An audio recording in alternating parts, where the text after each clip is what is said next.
Perfecto.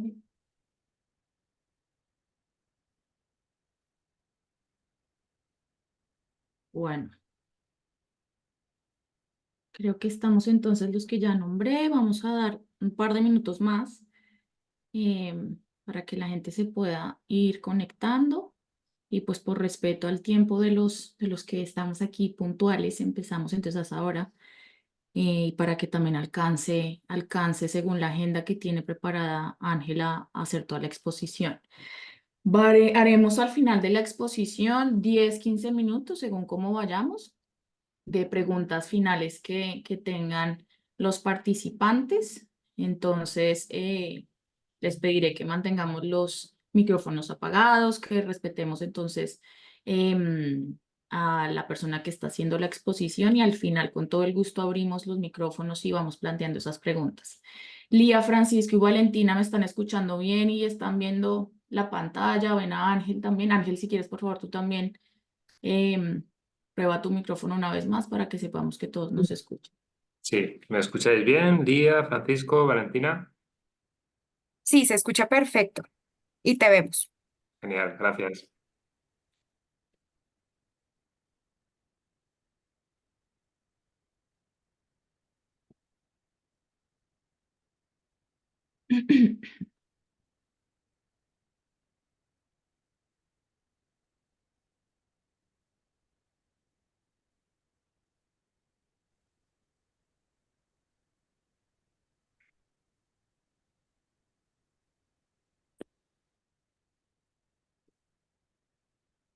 Entró Mica, conocida nuestra, Ángel. Anda, ¿qué era? Buenas, buenas, ¿cómo andan?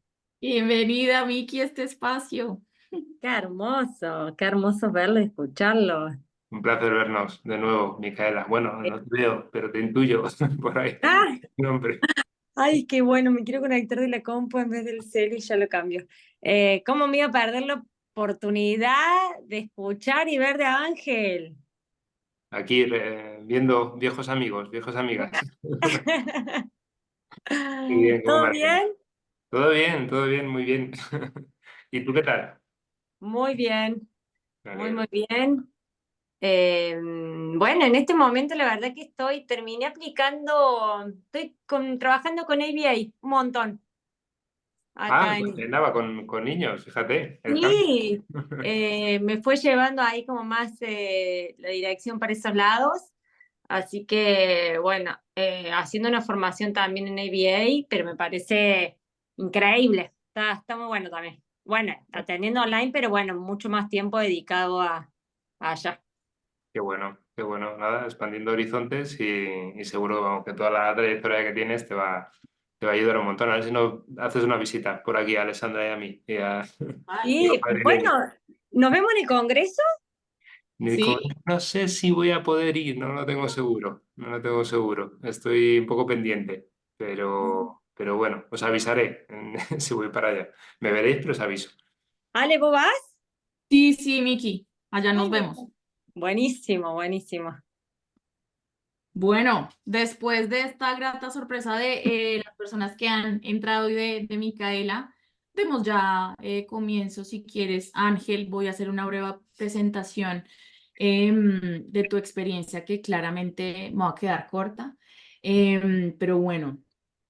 Ángel Alonso es nuestro invitado para la fecha, es un colega, un amigo y una persona que pues admiramos y respetamos un montón por su conocimiento y sobre todo por su también capacidad de transmitir el conocimiento. Entonces, por eso está hoy acompañándonos. Él es cofundador de Mixai y director de la unidad clínica de esta institución. Está especializado en la aplicación clínica del modelo contextual en niños y padres y específicamente en el desarrollo de intervenciones eficaces basadas en la RFT, que ya ahorita nos dará un poquitico de atisbos de lo que es. También es máster en terapias contextuales, máster en análisis funcional de la conducta de la Universidad de Almería. Es docente de las formaciones de Mixai, también en el ámbito universitario y bueno, en múltiples entidades privadas. Ha impartido diversos workshops o talleres dirigidos a psicólogos infantojuveniles en congresos nacionales e internacionales y además tiene múltiples publicaciones sobre el modelo contextual, específicamente en el área infantil. Sin embargo, él tiene un gran conocimiento también en la población adulta. Esto a grandes rasgos me quedaría corta, ya lo dije, pero bueno, bienvenido Ángel y cuando quieras, por favor, empezar. Muchas gracias. Se nota la parte que has dicho que soy amigo también en, en la presentación, pero nada, muchas gracias por tus palabras, Alessandra. Y además, es un placer estar en este evento, en este chapter, máxime cuando, bueno, pues la presidenta es Alessandra, amiga y una gran profesional, hay que apuntalar. Así que un placer estar con vosotros esta tarde, esta mañana, en diferentes horarios, los que sean, y bueno, para los que lo puedan ver, que por lo que me ha dicho Alessandra, quedará grabado. Así que vamos a ello. Vamos a ver un poco este ratillo que vamos a tener, qué menú del día va a dar tiempo. Y voy a hacer bueno, una mezcla de contaros un poco lo que es el modelo, sin extenderme, porque no va a dar tiempo, pero dando unas pinceladas sobre todo de lo que es importante en un entrenamiento de un terapeuta contextual. Las terapias contextuales se han expandido enormemente en los últimos años, y si bien se han expandido, pues no va tanto a la par los entrenamientos que son pues, integrales o sistemáticos en la terapia. Y bueno, esto es normal, pasa en todas las ciencias, pasa en todos los ámbitos, que cuando algo pues rápidamente tiene un apogeo, pues no da tiempo a generar suficientes entrenamientos y con las características que quizá puedan ayudar más finalmente pues, a los consultantes, que es lo que nos importa. Dicho esto, ¿qué vamos a ver? Pues vamos a ver qué tiene que saber un terapeuta contextual, el bagaje conceptual que, bueno, a priori debería manejar. ¿Qué tiene que tener presente el terapeuta contextual acerca de la conducta del paciente y de su propia conducta? Y esto lo veremos porque las mismas leyes van a regir para uno y para otro. Vamos a ver bueno, que va a ser importante que aprenda el terapeuta un guión flexible para generar flexibilidad psicológica. Va a armarse de diferentes modos, de diferentes maneras, va a tener una gran caja de herramientas, pero esas herramientas siempre van a tener el mismo olor. Es decir, va a ser importante que las herramientas no se queden como herramientas per se, sino que todas esas herramientas, todos esos ejercicios, todas esas metáforas, finalmente interacciones entre paciente y terapeuta, pues tengan el mismo foco que va a ser la flexibilidad psicológica. Vamos a ver brevemente también el proceso de entrenamiento, que bueno, va a ser vital o muy importante que ese entrenamiento sea a través de moldeamiento en vivo de los terapeutas. En vivo no me refiero necesariamente a que sea presencial, sino también se puede hacer de múltiples maneras que las tecnologías ahora nos proveen o por Zoom, pero sí que ese moldeamiento paso a paso que luego desgranaremos un poco más. Y a medida que nos dé tiempo también veremos un aspecto fundamental de la formación de terapeutas, que es las barreras del terapeuta y la importancia de la supervisión. Vamos a verlo o vamos a llegar a la conclusión de alguna manera que el terapeuta va a tener que sentarse con su vulnerabilidad y va a tener que tener la vulnerabilidad como un aliado. Y eso va a ser lo que vamos a tratar de procurar en este tipo de entrenamientos. Vamos a ello. ¿Qué tiene que saber un terapeuta contextual? ¿Qué bagaje conceptual? Vamos a ver que cada terapeuta pues viene de su padre y su madre, como decimos por aquí. Antes de formarse en un modelo contextual, pues tiene sus piezas, su modo de ver el mundo, su lógica acerca de los problemas humanos. Y no solo va a tener esa concepción por las formaciones que haya tenido, sino que durante toda su vida habrá potenciado una coherencia, un modo de ver los problemas. Hay personas que no tienen una formación psicológica, ni siquiera en terapias contextuales, y que tienen una lógica bastante funcional, bastante cercana a lo que vamos a ver en AT. pero si bien hay excepciones, pues normalmente las personas que llegan a formarse pues tienen tintes más formales, más mecanicistas, porque así es como solemos explicar el mundo y la conducta de los demás. Y eso es en el mar en el que nadamos, con lo cual no es de extrañar que nos expliquemos de esas maneras y que pese a tener a veces entrenamientos muy sistemáticos, salga con fuerza esa coherencia, salga con mucha fuerza esa manera de ver el comportamiento humano.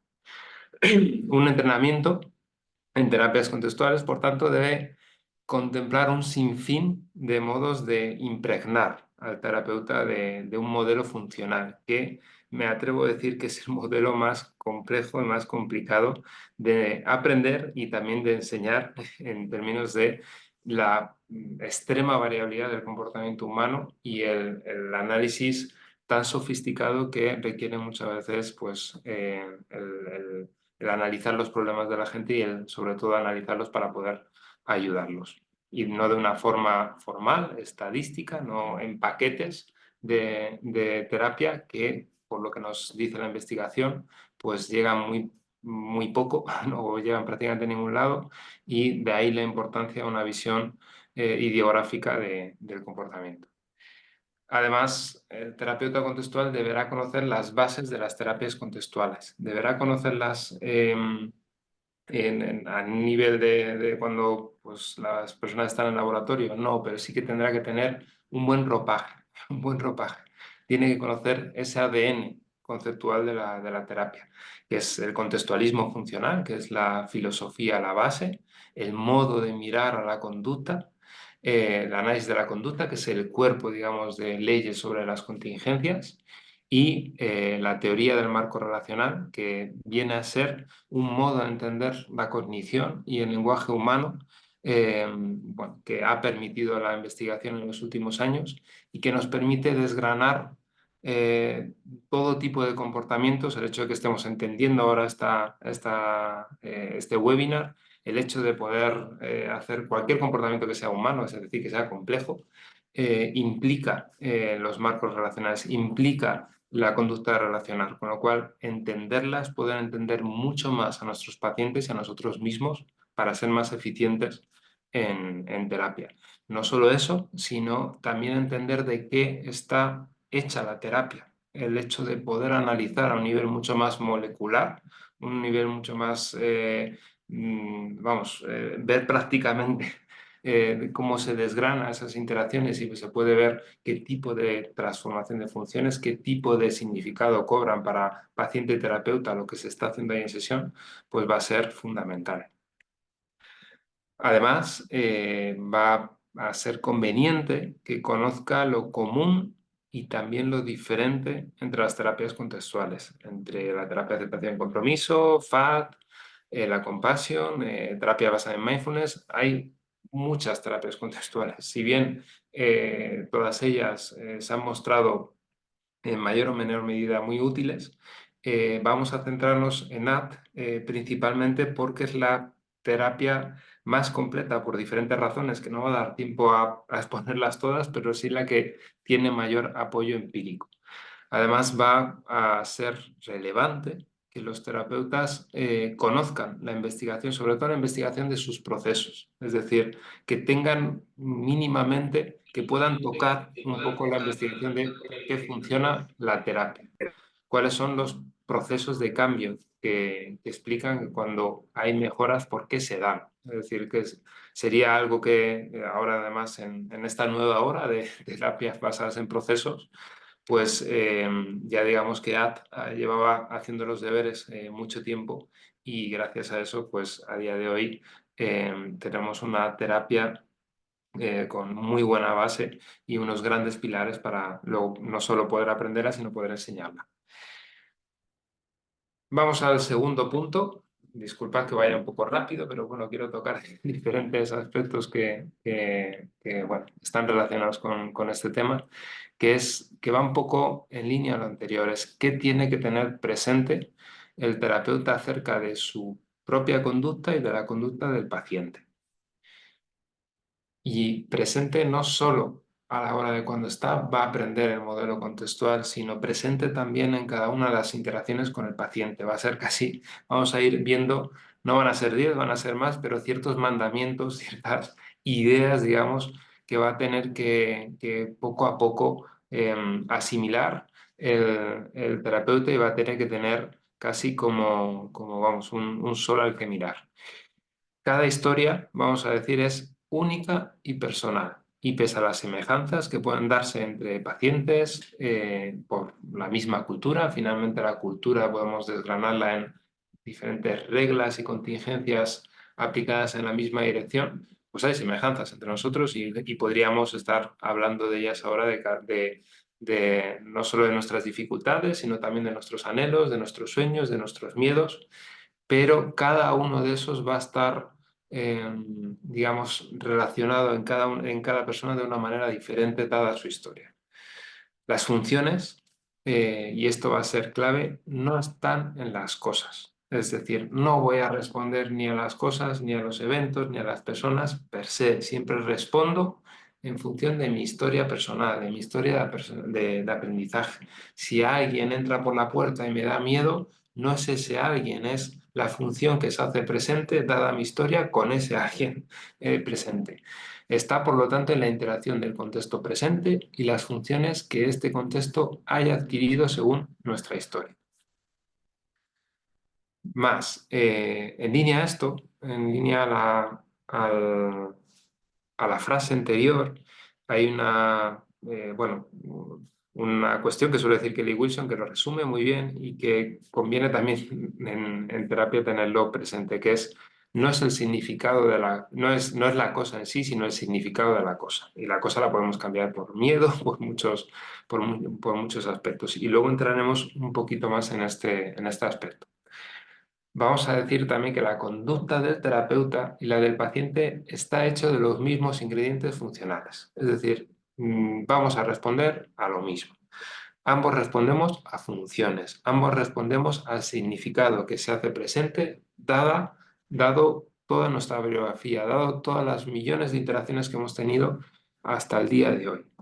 Ambos responden de modo flexible o inflexible en las vicisitudes del día a día, así como en la propia sesión. Es decir, no va a haber una diferencia, una dicotomía de las dificultades del paciente y las dificultades del terapeuta. Simplemente va a cambiar pues, el rol que juega cada uno y el objetivo que ahí se está cumpliendo. Pero la conducta de cada uno está sometida a las mismas variables. Más los pensamientos y emociones que traen dolor no están sueltos, conforman redes. Y esto que puede parecer un poco enrevesado, lo vamos a entender ahora con un ejemplo. Si un padre llega a casa y le molesta sustancialmente o se enfada mucho porque, por ejemplo, su hijo no haya hecho los deberes, no es que moleste particularmente el hecho de no hacer los deberes, sino que no hacer los deberes, dada la historia de ese padre, significará algo, reverberará algo en él. Igual no me respeta, no me hago respetar, no lo estoy haciendo bien, si mi hijo no está haciendo las cosas es que yo algo mal estaré haciendo, y si algo estoy haciendo mal en el contexto de lo que más quiero, que probablemente sea mi hijo, probablemente esté unido a miedos mucho más generales que tengan que ver con el fracaso, que tengan que ver con, bueno, pues con la ineptitud o miedos que, digamos, conformen ese tipo de jerarquías que engloban pues miedos o molestias o incomodidades que salen en el día a día más pequeñitas y que precisamente tiene sentido que traigan malestar porque no, como decíamos, no están sueltas, están conectadas de alguna manera. De igual manera, los valores o lo que hemos aprendido a valorar, con lo que nos hemos aprendido a identificar en nuestro día a día, también conforman redes. También conectan acciones más concretas con aspectos más abstractos. Y esto va a ser algo muy relevante cuando estemos en la interacción con el paciente. ¿Qué más tenemos que tener presente, o el terapeuta contextual tiene que tener presente, que el paciente está en sesión porque su patrón de inflexibilidad, su modo de estar en el mundo, no le permite vivir, no le permite acercarse, no le permite estar donde quiere estar. De alguna manera ha aprendido, o las contingencias y los demás a su alrededor en su vida le han enseñado, le han facilitado un guión con el que vivir, que es: no puedo vivir con malestar. Y él ha aprendido a llevarlo a cabo con diferentes modos, que le habrán limitado en diferentes facetas que habrá que explorar con él en sesión. Otro aspecto a tener en cuenta ligado al anterior es que no nos podemos olvidar que lo que más duele al paciente siempre está relacionado con lo que más le importa. Incluso a veces podemos ver ejemplos que aparentemente no tendría que ver esto, pero cuando estamos hablando de alguien que, vamos a decirlo en términos muy categóricos, pero que está diagnosticado de fobia social, que no nos da tiempo a hablar de etiquetas y de la, digamos, poca utilidad que pueden tener, pero para entendernos es que va a sitios y le trae mucho malestar estar con los demás, que le puedan juzgar, que le puedan señalar, que pueda hacer algo mal en el contexto de los demás, a eso que llamamos fobia social. Va a significar que en el fondo, que en un mundo en el que esta persona pudiera elegir, no tendría más conexión con los demás, para nada. Al final, ese miedo, lo que esconde detrás es un gran anhelo con probablemente formar parte de algo en lo que no está. Son, de alguna manera, pues las dos caras de la moneda a las que solemos hacer referencia en arte. El sentido de uno mismo y lo que uno aprende a valorar se forja a lo largo de la historia personal. Eh, Al igual que los miedos, también los valores. Estas direcciones valiosas pueden funcionar, o en la vida de la persona, esto que valoramos pueden empezar a funcionar como reglas motivacionales que transforman las contingencias. Volvemos al ejemplo de antes del padre. Puedo haber aprendido ese padre que por encima de todo se identifica con alguien que quiere ayudar a su hijo, quiere formar parte de su día a día, quiere enseñarle cosas, quiere volcar cariño. Y ese mismo padre que antes lo poníamos en términos del miedo, del enfado, vamos a poner el ejemplo de que cuando venga malestar con su hijo, muchas veces va a poder poner por encima de ese malestar lo que en el fondo quiere darse como padre. Así que a veces tendrá ganas de saltar, de gritar, de corregir, de instigar a su hijo a que haga algo, y no lo hará porque habrá aprendido a responder ante eso que siente, ante ese guión, digamos que ese mensaje que le está diciendo su conducta de salta, habrá aprendido a responder a otra cosa que está por encima metafóricamente, a eso, a ese padre con el que se quiere identificar. Y eso es lo que precisamente vamos a fortalecer desde ACT, que luego veremos un poco más desgranado. En la biografía se va generando la conducta del contexto del yo, como la habilidad de diferenciarse de la propia conducta, cualquiera que está fuera. Es decir, el patrón de flexibilidad se genera en el día a día de las personas. Cuando llegan a consulta, es muy probable que ese patrón de flexibilidad que todos en algún grado tenemos esté muy poco potenciado, muy poco fortalecido, y esté, por contra, muy fortalecido su patrón de inflexibilidad.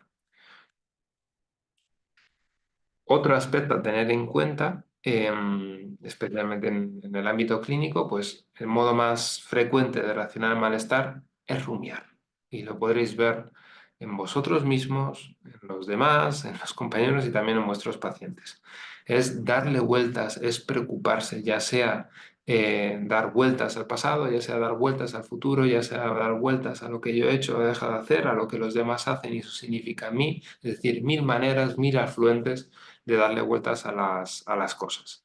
La rumia y la preocupación generalmente extiende el malestar porque no resuelve las dificultades de fondo, genera círculos viciosos y los contenidos ligados al malestar se multiplican. Todos hemos tenido la experiencia de cuando hemos estado dando vueltas raca, raca, a un problema que no sabíamos resolver, que además que nos mete en callejones a veces de los que es difícil salir, de los que no sacamos nada, por ejemplo, a callejones de autocrítica, a callejones de ¿qué lo hice? No lo debería haber hecho, y que uno se queda ahí dando múltiples vueltas. El malestar se multiplica.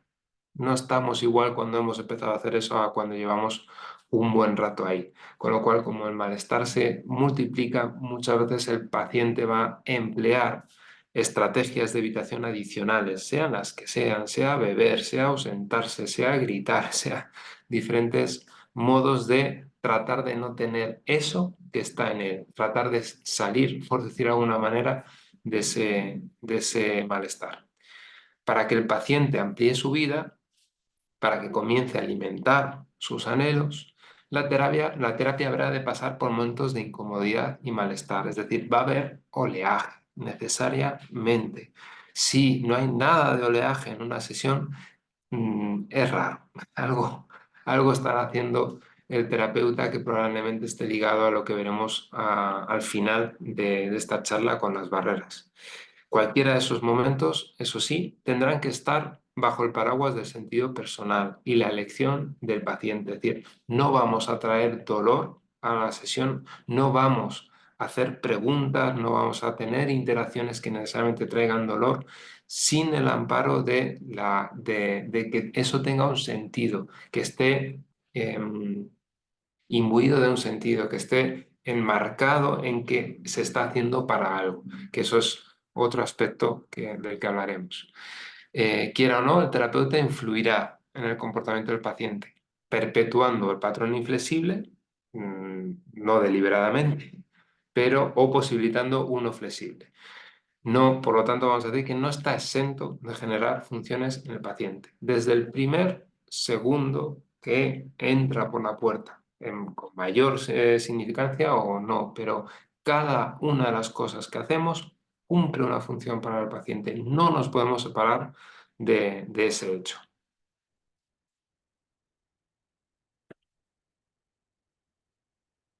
En aprender la terapia, vamos a decir que va a ser aprender un guión flexible para generar flexibilidad psicológica. Un guión del que vamos a poder apoyarnos, pero no va a ser un protocolo rígido. Vamos a aprender múltiples modos, múltiples técnicas, pero con un mismo foco. El moldamiento de un patrón consistente de flexibilidad psicológica va a ser, por lo tanto, ese objetivo de la terapia contextual, o vamos a estar hablando más en términos de durante la charla.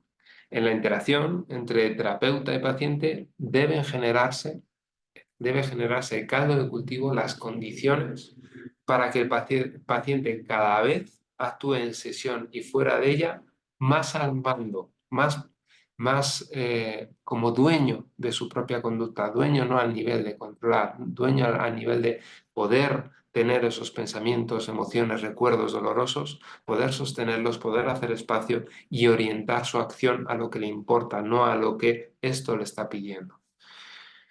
Más técnicamente, por esto voy a pasar muy rápido, pero técnicamente, y tendréis bibliografía, os podemos mandar bibliografía, el patrón de flexibilidad psicológica es generado por múltiples oportunidades en las que el paciente responde bajo la función transformada de la propia conducta al enmarcarla en jerarquía con el díptico yo. Y diréis, ¿qué es esto? Pues vamos a verlo de una manera muy simple.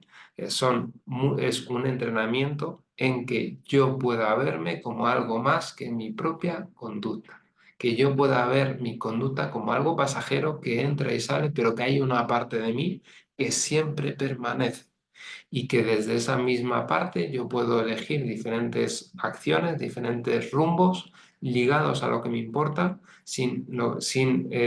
prestando atención, pero no guiando la acción a eso que estoy sintiendo. Es un patrón conductual, en definitiva, bajo control de funciones de significado personal. Es decir, es un patrón conductual guiado por lo que a la persona le importa en el fondo. Antes hablábamos de ese padre, pero cualquiera de nosotros tendremos digamos, faros a los que rendimos culto en el día a día, ya sea que nos encanta aprender, ya sea que queremos ser alguien en las relaciones de amistad que le importa cuidar, que le importa compartir, que le importa descubrir cosas con los demás, y esos faros, cuando estamos en sesión, son los que habrá que descubrir con el paciente y potenciar que cada vez más se dirija a ellos. El terapeuta debe tener, además, continuamente presente si lo que está haciendo en sesión, sea con preguntas, ejercicios, metáforas, está al servicio de potenciar un repertorio flexible. Antes hablábamos de la TMR, de la teoría del marco relacional, antes hablábamos de ese bagaje conceptual, y es muy común, pasan diferentes terapias, pero cuando se están expandiendo es muy común ver a terapeutas que dominan en parte ciertas metáforas, ciertas técnicas, pero si eso no tiene un pegamento de saber para qué estoy haciendo eso, va a ser muy fácil que quede, como decimos en España, en aguas de borraja, es decir, que no tenga, que no sirva, es decir, que no ayude a que el paciente genere un patrón de flexibilidad psicológica, porque se quede con una suerte de ejercicios descontextualizados y que el paciente no sabe utilizar y para qué se utilizan, para qué aprender eso. Más, en línea a lo anterior, la manera de moldear un patrón de flexibilidad es generar interacciones experienciales. ¿Qué significa experiencial en ACT?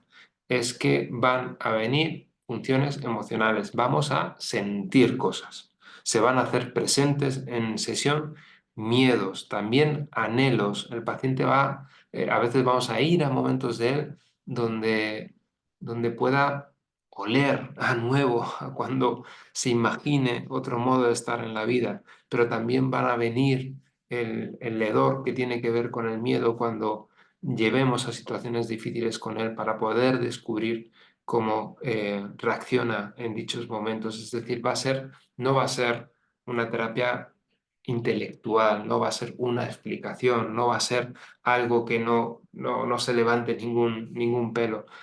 Vamos a hacer al paciente sentir, porque es la única manera que pueda salir de su patrón inflexible.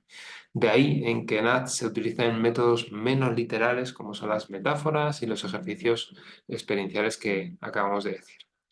La flexibilidad no es algo a explicar, sino a experimentar en sesión, a aprender por las condiciones que dispone ahí el terapeuta. No hay guiones rígidos, como decíamos antes, a seguir. El protocolo va a ser funcional, va a tener un objetivo, la flexibilidad, y se va a ir consiguiendo a través de las interacciones poco a poco con el paciente. Es muy normal, y luego hablaremos de las barreras, que el terapeuta quiera certidumbre, quiera saber qué leches hago en esos momentos donde no sé qué hacer con el paciente, pero no va a ser una terapia de guiones rígidos, no te va a decir en este momento haz esto, porque sería un insulto a la conducta humana, porque no funcionamos así, porque no funciona, no sería una terapia válida. Con lo cual, ahora veremos qué pequeñas guías, o pequeñas, no, grandes guías tenemos, pero van a ser modos de actuación tremendamente versátiles, que el terapeuta va a tener que saber aplicar con cada paciente, en cada situación, y que va a tener que amoldar a cada uno de los momentos en sesión. Va a ser necesario construir, como decíamos antes, para que no quede descontextualizado, un sentido y un marco de trabajo con el paciente. El foco va a ser dónde estaba cuando ha entrado por la puerta ese primer día, dónde está que no quiere estar, porque de alguna manera algo no está pasando en su vida, o algo está pasando que no quiere que pase, y que de alguna manera la estrategia o el circuito en el que está metido no está sirviendo para tener la vida que querría vivir en el caso de poder elegir.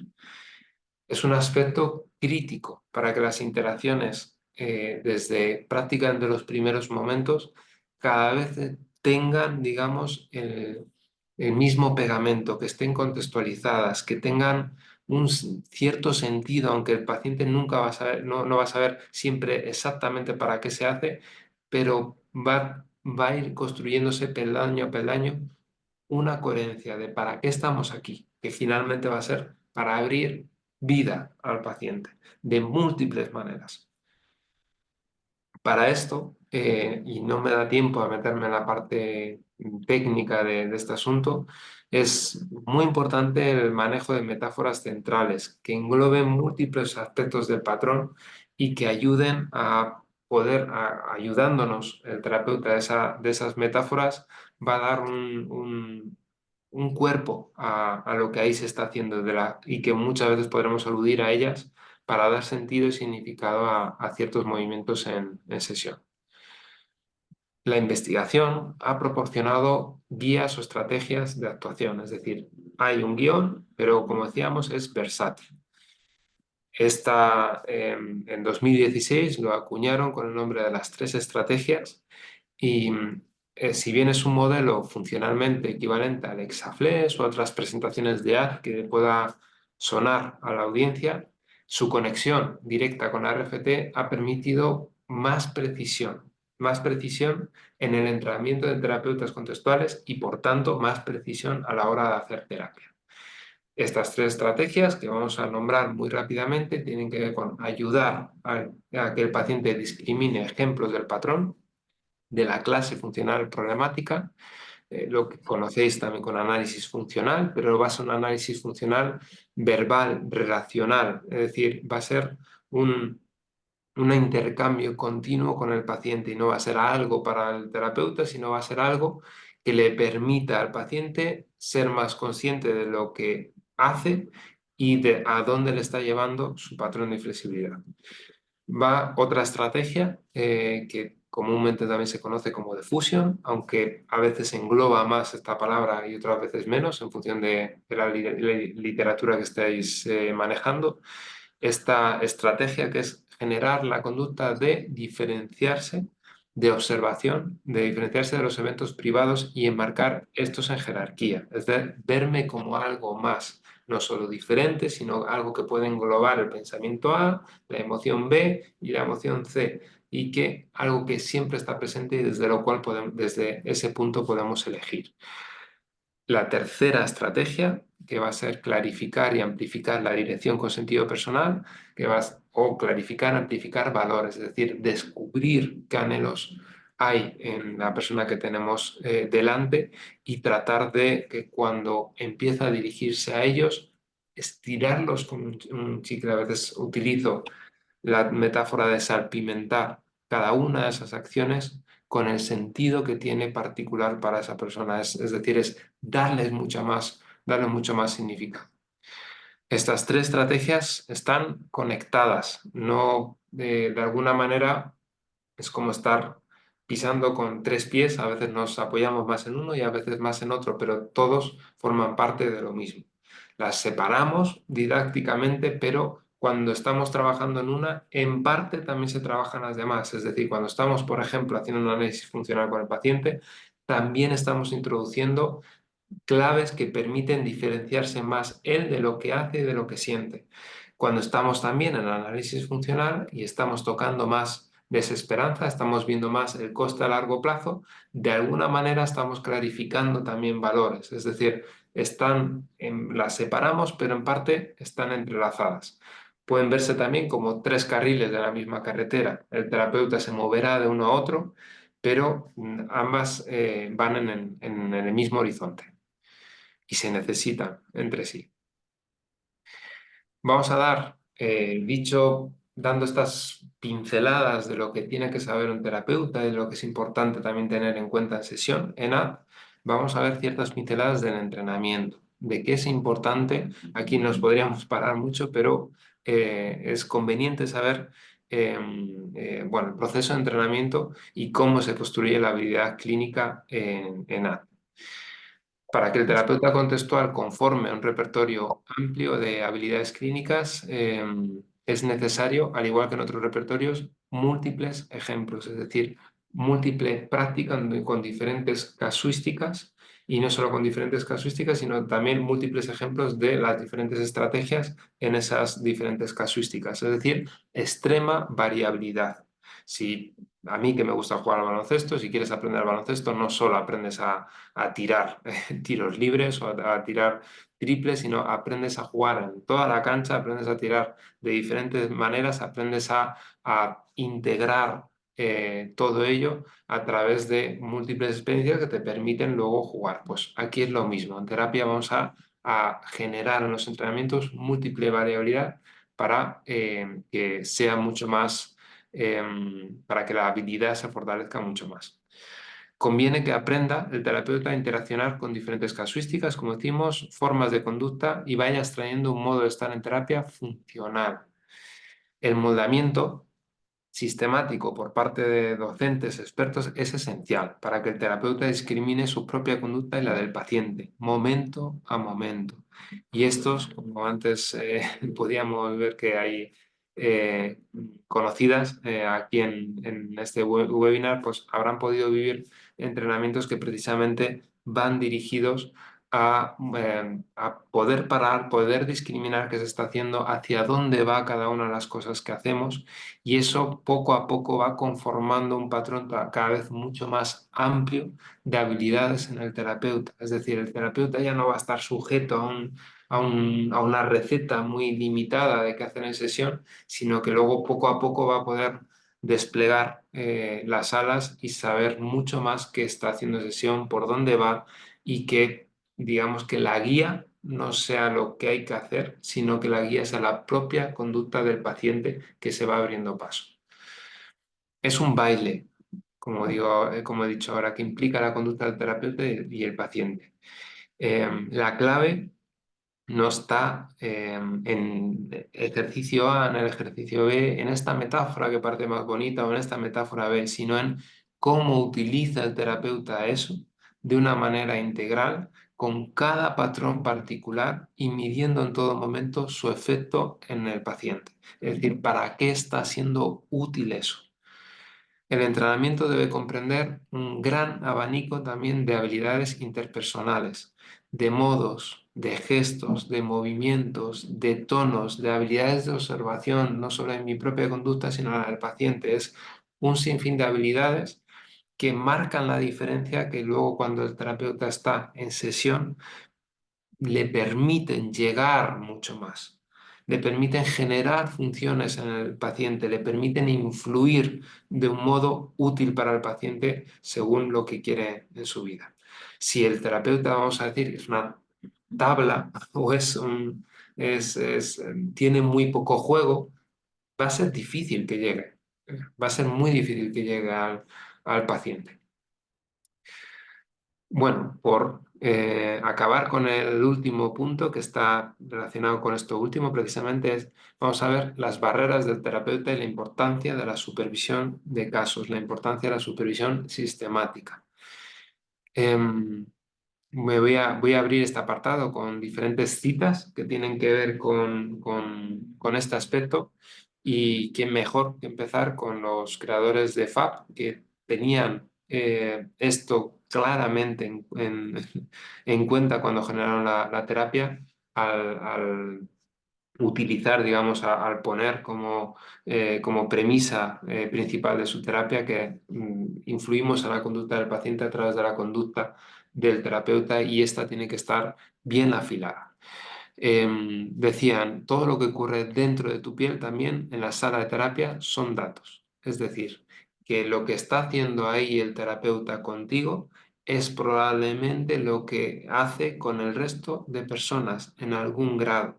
Y que si ahí sale el patrón inflexible, ahí sale una CCR1 en términos de FAP, esa CCR1 probablemente, esa reacción que está teniendo el paciente, tiene que ver con lo que hace fuera. Esto en parte también está unido a una tradición del psicoanálisis, lo que pasa que Cohen-Berisha y luego también Ad, pues tienen una lectura, digamos, mucho más precisa de eso, y lo ampara con investigación. Otra frase que nos puede ayudar a ver qué nos referimos con esto es donde aplicar el Uy, disculpad. Ah, vale, nada, se ha abierto un micrófono. Donde habita el terror, también hay abundancia. No nos gustan los lugares que no conocemos, pero es precisamente esos lugares extraños donde vive la posibilidad. Si hubiera algo posible para ti en esas regiones lejanas, viajarías allí conmigo y viajarías allí con tus clientes. Bueno, esta frase de Wilson que tiene que ver con que cuando estamos en momentos difíciles con el terapeuta, probablemente los momentos más complicados en sesión sean los más importantes de cara a que el paciente sepa hacer algo diferente con eso que está pasando, con su propia conducta.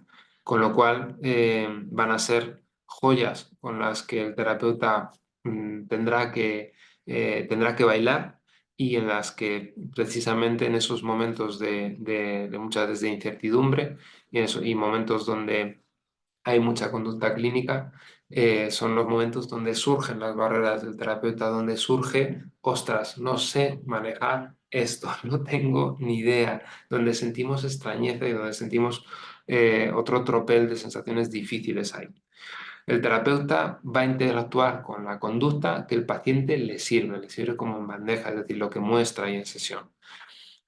Como en cualquier interacción humana, pues en terapia se activan funciones, es decir, sentimos y padecemos. Y la terapia es solo un tipo especial de interacción en la que las conductas de ambos se afectan a sí mismas con el objetivo de lograr cambios en el paciente. Dadas estas citas que nos ubican claramente en lo que estamos hablando, pues vamos a decir también que un aspecto fundamental a tener en cuenta es que el terapeuta mostrará en sesión con el paciente su patrón de inflexibilidad en múltiples ocasiones. Es decir, se nos van a ver las vergüenzas, entre comillas, se nos va a ver, es decir, lo que nos es difícil con el resto de seres humanos. Y ahí con el paciente pasará lo mismo, que por lo tanto va a ser esencial que el terapeuta sea hábil detectando cuando pasa, que pueda ser consciente de cuándo se está deslizando a su patrón inflexible y poder orientarse a algo útil para su paciente ahí. En muchas ocasiones, bueno, pues precisamente una señal que puede haber mucha inflexibilidad del terapeuta es cuando hay muchos atascos en los pacientes, porque probablemente los terapeutas se hayan metido también en callejones sin salida, en sobreexplicaciones, en a veces en convencer al terapeuta de múltiples maneras de que salga la inflexibilidad ahí. Los terapeutas pueden notar malestar en múltiples ocasiones dada su historia. Habrá terapeutas que le cueste más estar con pacientes que se muestran combativos, que contradicen. Algunos terapeutas lo pasarán peor con pacientes seductores, insistentes, descorazonados, pacientes que buscan la complicidad constante o que instigan al terapeuta para soluciones rápidas, pacientes que parecen no avanzar, pacientes que avanzan mucho y luego vuelven atrás. Es múltiples situaciones en sesión que en cada terapeuta pesará de una manera diferente. No va a ser el problema notar malestar, como no lo es en el paciente. Es decir, múltiples momentos vamos a notar malestar en sesión. El terapeuta va a ser impepinable. Lo importante no es que venga malestar, no es que entre por la puerta, sino que este malestar siempre viene con un mensaje de qué hacer. Es decir, de salirnos de ese momento de alguna manera. A veces será explicando, dándonos de ahí, de un pábulo de experto, escondiéndonos de alguna manera en teorías, disfrazándonos casi poniéndonos la bata simbólicamente. Otra será, pues, quedarse. A veces hay una manera más disciplina de hacer algo, es que igual se me da muy bien hacer esto, se me da muy bien este ejercicio, se me da muy bien contar esta metáfora, y la meto con calzador, descontextualizada, introduzco ese movimiento sin saber muy bien para qué, con una manera de escapar del momento previo, que es una manera más sutil, de alguna manera, de hacer lo mismo que decíamos antes. Otras veces el terapeuta se justificará hasta la saciedad y eso cumplirá funciones para el paciente. Bueno, por tanto, lo importante no es que haya sensaciones y pensamientos molestos, sino que estos actúen como barrera y actuar como barreras que me deslice con ellos, no que se presente, que me vaya con ellos. Más, Em, de alguna manera, cuando analizamos esto en las formaciones que tenemos, y esto pues se ve y se palpa en el entrenamiento, las dificultades y las barreras del terapeuta suelen ser una combinación de dos puntos. A veces una falta de conocimiento sobre el modelo contextual y su aplicación práctica, es decir, queda recorrido al terapeuta, bueno, nunca dejamos de aprender, pongamos eso por base, pero digamos un entrenamiento sistemático, pues cuando no sé muy bien qué hacer, pero también porque todavía estoy conociendo el modelo y estoy conociendo qué hacer y con qué sentido en cada uno de los momentos, pues va a haber muchos que me falte ese conocimiento y esa habilidad. Y va a ser una mezcla con el propio patrón de inflexibilidad del terapeuta al hilo, como indico aquí, de los comportamientos del paciente que lo evocan. ¿Cuál va a ser el primer paso de los supervisores en los entrenamientos? Va a ser ayudar al terapeuta a que discrimine cuál es su propio patrón inflexible, a que sea más consciente de que resulta inaceptable para él sentir en terapia, que será inaceptable también fuera de terapia. Em, Esto va a abrir la puerta a practicar, ya sea en el espacio de supervisión y también en momentos propios del día a día, a notar dichas barreras y fortalecer repertorios alternativos.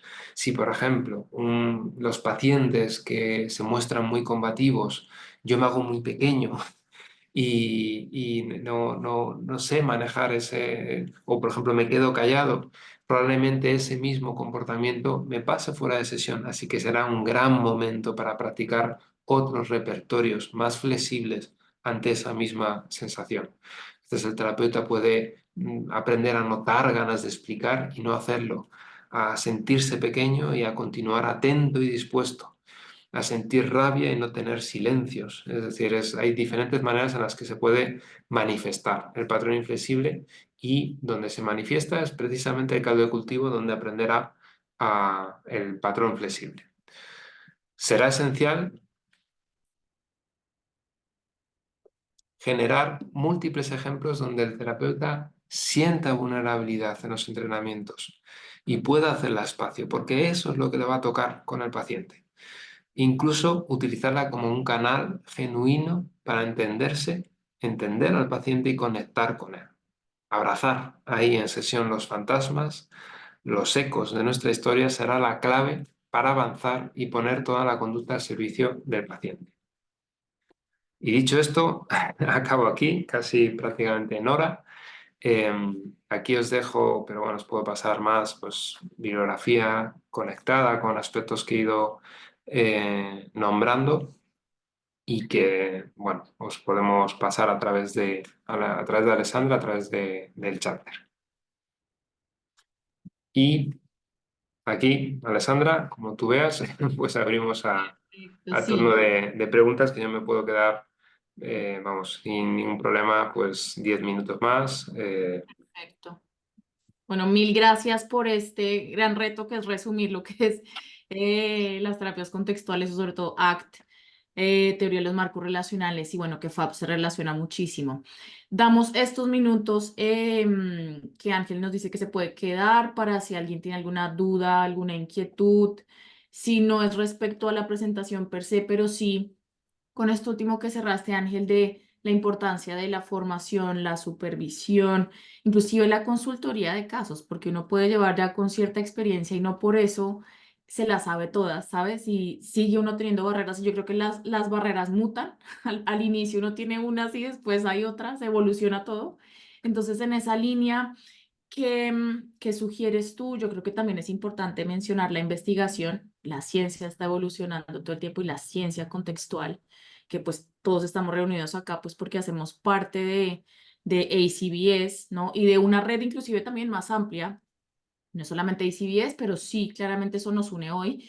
¿Qué sugieres tú, además de lo que ya referiste? Te pueden contactar en el correo que, si quieres, ahorita me lo vuelves a dar para yo compartirlo, y esta bibliografía también para que te puedan contactar. Al inicio en tu presentación hablamos de que estás tú en Mixa, y entonces también para las personas interesadas pues pueden contactar a Ángel también directamente para formarse.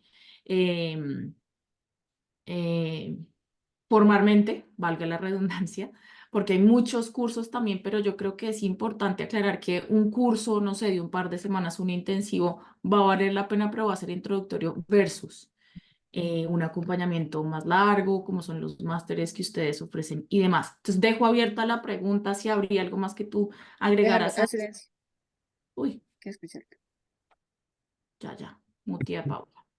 Sí, pues bueno, al respecto y prácticamente la pregunta también has dado una muy buena respuesta en esas barreras o el trabajo con esas barreras es fundamental el trabajo sistemático, es decir, el trabajo sistemático a través de no, como bien dices, pues no se puede hacer en un curso corto, pero como no se puede aprender física en un curso de fin de semana, aprenderás ciertas cosas de física, ciertos conceptos, o incluso podemos aprender pues, muchas cosas por redes sociales, por literatura, es decir, no significa que eso no valga, pero generalmente se queda corto, porque es necesario muchas veces, pues, vamos, ese trabajo sistemático contigo y con el propio modelo para luego poner al servicio del paciente y eso no se construye en un día, eso necesita múltiples y múltiples y múltiples oportunidades y lo que lo sabéis, entre comillas, sufrido, pues, pues lo sabéis, es decir, y que además es un continuo. De hecho, el mejor máster del mundo nunca lo aprendes todo. O sea, es decir, los terapeutas que estamos aquí, vamos, yo mismo, por supuesto, no dejamos de aprender, no dejamos de conocernos, no dejamos de, como bien dices, Alessandra, pues las barreras a veces mutan en función del momento que estés en tu vida y la función que cumpla eso incluso pues, momentos en nuestra vida donde por las razones que sean nos ponemos igual en un contexto más de experto, más digamos, ver los toros desde la barrera, más de ponernos más a explicar el modelo, pues eso se va a notar con el paciente si no tenemos suficiente cintura y no podemos rápidamente bajar al barro y ponernos al mismo nivel. Es decir, puede pasar de muchas maneras y esa supervisión de casos y añadiría también el trabajo en equipo, el poder tener colegas con los que hablar, a veces no de una forma tan formal como la propia supervisión, pero también de compartir experiencias porque ningún psicólogo ni los creadores de la terapia, me atrevería a decir, están exentos de las mismas variables. O sea, no funcionamos de la misma manera y a veces es relativamente fácil cegarse. Y es ir a conversación con otros, ya sea más formal a través de una propia supervisión o entrenamiento o más informal, muchas veces nos ayuda casi físicamente a que se produzca esa perspectiva que de otro modo pues no puede suceder. Así, no sé si me han lanzado alguna pregunta en el chat o... Sí, no, acá, parece que tuvimos una confusión en como nosotros en Europa tenemos cambio de horario. Ahorita tenemos 7 horas de diferencia y no 6. Entonces, bueno, hubo personas que pudieron conectarse ahorita y otras que acaban de ingresar precisamente por la confusión. Igual reitero que este webinar está siendo grabado, va a quedar pues subido en la nube de YouTube y en todas nuestras redes sociales. Y claramente tendremos en cuenta estos cambios, pero bueno, esto es flexibilidad. Pasa un poco, Sin duda. ¿sabes? Touché en ese sentido y bueno, claramente lo anotamos acá con todos los colegas que estamos a cargo de esto. No sé si alguien más tenga alguna pregunta, inquietud. Bueno, a mí me gustaría, nada, agradecer, Ale, por este espacio. Es un placer escuchar a Ángel hacer este recorrido. Me parece que también está buenísimo que quede grabado porque me gustaría también compartirlo, porque que mucha gente, creo que cada institución tiene también su estilo y donde pone el punto en la formación. MIPSI es muy vivencial, bueno, nosotros lo podemos vivir en primera persona, entonces está bueno que se pueda escuchar estas distintas formas de, nada, de participar y de formarse. Así que nada, un placer escucharte, Ángel, la verdad, me sacaste una sonrisa, no sé, todo el tiempo te escuchaba con una sonrisa. Muchas gracias, Micaela. La verdad que estés aquí y me ha hecho mucha ilusión poder ver que estabas por ahí conectada. Así que a ver si nos vemos pronto. Dale, dale. Perfecto. Bueno, si quieres puedes escribir por acá tu Sí. correo y lo dejamos. Igual yo lo seguiré compartiendo. Y por último, pues invitar al resto de personas a que hagan parte de la ACBS, que es la Asociación de Ciencias y Terapias Contextuales, y puntualmente también al chapter de Colombia. Estamos en las redes, como ya saben, estamos tratando de que cada vez más gente en Colombia, en Latinoamérica, pues este hombre, pues que haga parte de todo esto. Entonces, bueno, yo creo que no hay más preguntas. Nadie Bueno, más. ya. Añadir, Alessandra, vamos, que si hay, vamos, no ha podido la gente conectarse, más allá que quede grabado, ya Alessandra ya hemos hablado que no tengo, vamos, total compromiso en ver otros temas o ver temas relacionados, que también haya espacio para preguntas en esas futuras colaboraciones, así que por mi parte, completamente abierto a eso. Sí, a modo de contingencia y de que queden enganchados todos, tendremos más de Ángel y por supuesto vamos a profundizar un poco más en el futuro para no dejarlos con la gana. Y bueno, gracias por tu generosidad y por tu tiempo, Ángel. Un gran abrazo para ti y hasta pronto, ya con esto más comprometido para dónde. Genial, pues muchas gracias a ti, Alessandra, por por brindar este espacio. Vamos, lo que he podido ver, lo que me has podido transmitir, lo que he podido ver en redes, estáis haciendo un trabajo increíble ahí en Colombia y es un trabajo que, vamos, necesario y además vamos, que les va a proporcionar seguro que la terapia contextual pues cada vez esté más expandida allí. Además que en Colombia pues contáis con grandes instituciones, también contáis con grandes investigadores. Uno de ellos, por ejemplo, Francisco Ruiz, que colabora con nosotros, pues está allí en Colombia, con lo cual, bueno, y otros muchos colaboradores que tiene. Así que, vamos, Colombia es una gran base para la terapia contextual y así se puede ver. Así que muchas gracias, Alessandra, y nada, estamos en contacto para lo que queráis. Mil gracias y a todos los asistentes por acompañarnos y participar. Hasta muy pronto. Chao, Chao. chao.